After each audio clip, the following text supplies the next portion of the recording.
بسم اللہ الرحمن الرحیم السلام علیکم ورحمۃ اللہ۔ حکومت کو اب 2 ہفتے کی ڈیڈ لائن دی گئی ہے اور بتا دیا گیا ہے کہ 2 ہفتے کے اندر آپ نے اب آئینی ترمیم کر کے دکھانی ہے۔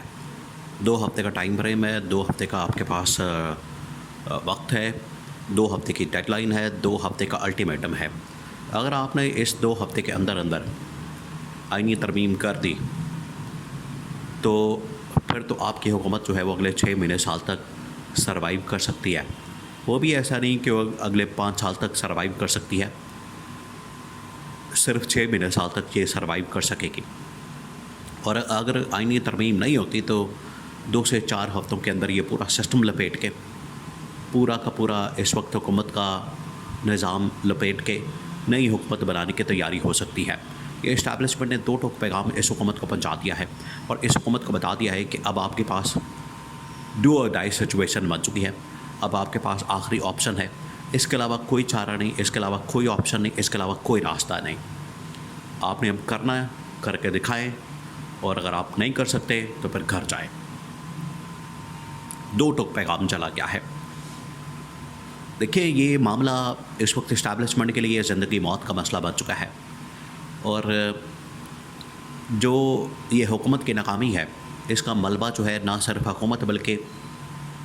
اس وقت ایک تاثر پایا جاتا ہے کہ یہ سارا اسٹیبلشمنٹ کے اوپر ڈالا جا رہا ہے، اور حکومت جان بوجھ کے ایک بریک واردات کے ذریعے اپنا سارا ملبہ حکومت کے اوپر اسٹیبلشمنٹ کے اوپر ڈال رہی ہے۔ اور حکومت پچھلے 6 مہینے سے بلکہ پچھلے 2.5 سال سے یہی کرتی آ رہی ہے۔ جب پچھلے دنوں یہ 8-10 گرفتاریاں کی گئی تھیں پی ٹی آئی والوں کی، اس میں شہباز شریف کو بھی آن بورڈ لیا گیا، ایاز صادق کو بھی آن بورڈ لیا گیا جو کہ اسپیکر قومی اسمبلی ہے۔ اسپیکر قومی اسمبلی جو کہ قومی اسمبلی کا کسٹوڈین ہوتا ہے، اس کو بھی اس حوالے سے آن بورڈ لیا گیا، اس حوالے سے اس کو شامل کیا گیا، اس کے ساتھ مشاورت کی گئی، اس کے ساتھ انفارمیشن شیئر کی گئی، اور اس کو بتا دیا گیا کہ اس طرح سے ہم نے قومی اسمبلی کے اندر ایک کارروائی کرنی ہے، اور قومی اسمبلی کے اندر کارروائی کر کے ہم نے 8 سے 10 جو ممبران قومی اسمبلی ہیں پی ٹی آئی کے، ان کو پکڑنا ہے، ان کو گرفتار کرنا ہے، ان کو اریسٹ کرنا ہے۔ یہ ان کو بتا دیا گیا رات کے وقت،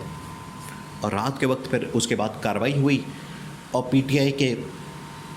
8-10 جو ممبران قومی اسمبلی ہے ان کو گرفتار کر لیا گیا۔ اب صبح اٹھے تو صبح جب پیپلز پارٹی کی جانب سے پریشر آیا، پی ٹی آئی کی جانب سے پریشر آیا، تمام جماعتوں کی جانب سے پریشر آیا، تو یہ سوری کر کے مکر گئے۔ بعد میں انہوں نے یہ سارا کا سارا ملبہ جو ہے وہ اسٹیبلشمنٹ کے اوپر ڈال دیا، جس کی وجہ سے اسٹیبلشمنٹ کو بڑا غصہ آیا۔ اسٹیبلشمنٹ اس معاملے کے اوپر بڑی ناراض ہوئی کہ جب ہم نے آپ کو پہلے بتا دیا تھا، آپ کے نالج میں لائے تھے، آپ کو یہ انفارمیشن شیئر کی تھی کہ ہم اس طرح سے یہاں پر یہ کارروائی کرنا چاہتے ہیں، لیکن اس کے باوجود آپ نے کیا کیا؟ آپ نے اس کو لنک کر دیا کہ علی امین گنڈا پور نے یا ان تمام لوگوں نے جلسے کے اندر اسٹیبلشمنٹ کے اوپر حملہ کیا تھا، تو یہ اسٹیبلشمنٹ نے یہ سارا آپریشن کیا ہے۔ تو بیچ میں سے گورنمنٹ نکل گئی، یہ بریک واردات ڈالی گئی، جس کی وجہ سے اسٹیبلشمنٹ کو بڑا غصہ تھا۔ اس کے بعد کیا ہوا؟ اس کے بعد اب یہ معاملہ ذمہ داری ٹاسک یہ دیا گیا تھا اس حکومت کو کہ آپ نے آئینی ترمیم کرنی ہے۔ آئینی ترمیم جو کہ پاکستان کے اندر ایک آئینی عدالت کے قیام کے لیے، چیف جسٹس قاضی فائز عیسیٰ کی ایکسٹینشن کے لیے، چیف جسٹس عامر فاروق کی ایکسٹینشن کے لیے، سکندر سلطان راجہ کی ایکسٹینشن کے لیے، کیونکہ یہ اس نظام کے لیے، اس حکومت کے لیے، سروائیول کے لیے بڑا ضروری ہے۔ تو یہ سارا کچھ آئینی ترمیم کے اندر بتا دیا گیا، آئینی ترمیم کے اندر لکھ دیا گیا، آئینی ترمیم کے اندر تمام باتیں مینشن کر دی گئیں، اور اس حکومت کو یہ ذمہ داری اور ٹاسک دے دیا گیا۔ اب حکومت جو ہے وہ بھاگ توڑ اس نے شروع کر دی، حکومت ملاقاتیں کرنا شروع کر دی حکومت نے، اور آج آ کے معاملہ جو ہے وہ پھنس گیا 2/3 اکثریت کے اوپر، 2/3 میجورٹی کے اوپر،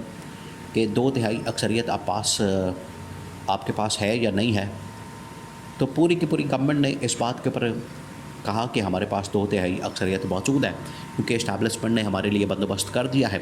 اگر پی ٹی آئی کے ممبران قومی اسمبلی نہیں آتے تو مولانا فضل الرحمان سے ہم یہ 2/3 اکثریت حاصل کر لیں گے اور ان سے ہم ووٹ لے لیں گے، یہ کہا گیا۔ اب نہ یہاں پر پی ٹی آئی کے ممبران قومی اسمبلی ان کے ہاتھ میں آئے، کیونکہ سپریم کورٹ کا فیصلہ آ گیا مخصوص نشستوں کے معاملے پر،